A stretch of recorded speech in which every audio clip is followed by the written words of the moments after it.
Assalomu alaykum, hurmatli tez kuzatuvchilarim. Sizlar bilan yana men Shahina. Eltoz portaliga kelgan navbatdagi 5 ta xatni o'qib eshitiraman. Birinchi xat Farg'ona viloyati Furqat tumanidan.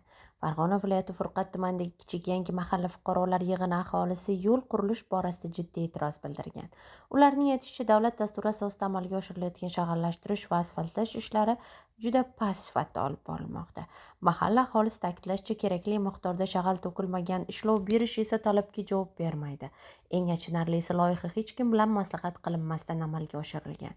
Ya'ni mahalla fuqarolar fikri inobatga olinmagan. Aholi holatnomaga yetkazgan holatda mas'ul tashkilotlardan chora ko'rishni, ishlarni qayta ko'rib chiqishni va sifatli amalga oshirilishini so'ramoqda. Fuqarolar bu holat bo'yicha xususan Eltuz tahririyatidan yordam kutmoqda. Ikkinchi xatimiz esa Termiz tumani Guliston mahallasidan. Guliston mahallasi joylashgan maktab o'quvchilari uchun piyodalar yo'lagi mavjud emas. Avtomobil yo'llari ham abgor ahvolda. 1,5 kilometr uzunlikdagi piyodalar yo'lagi qurilishida amaliy yordam berishingizni iltimos qilamiz. Oxirgi 1 yil ichida bir nechta avtohalokatlar sodir bo'ldi. Bu holatdan Guliston mahallasi fuqarolari jiddiy xavotirda, deydi murojaatchi. Navbatdagi 3-xat esa Urganchdan. Assalomu alaykum, hurmatli Eltuz. Sizga Urganch tumanining Chandirqiyot mahallasidan murojaat qilyapmiz. Bizning qishlog'imizni Urganch shahri bilan bog'lovchi Zafarli ko'chasi abgor holatga kelib qolgan va chiqindixonaga aylangan. Hech kim bu holatga e'tibor qaratmayapti.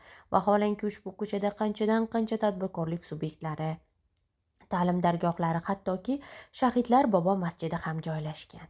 Nahotki ravon yo'llar faqat shahar markazida yashovchilar uchungina mo'ljallangan.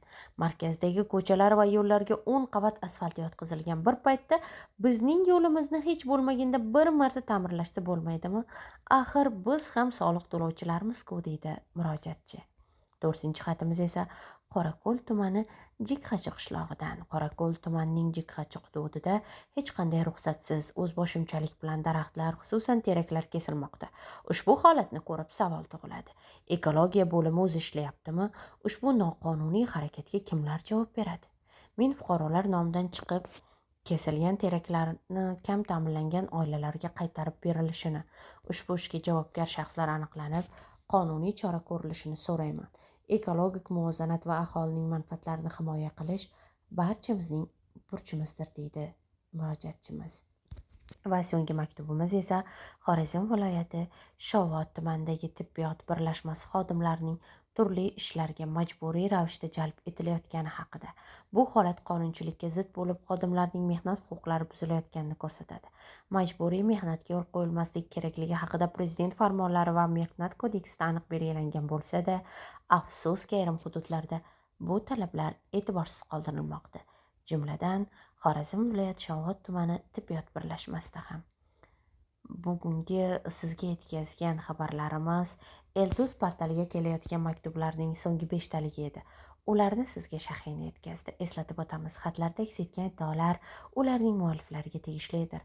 Eltuz portali Telegramda alohida bot shaklda ochilgan. Siz ham u yerga o'z shikoyatlaringizni, e'tirozlaringizni yuborishingiz mumkin.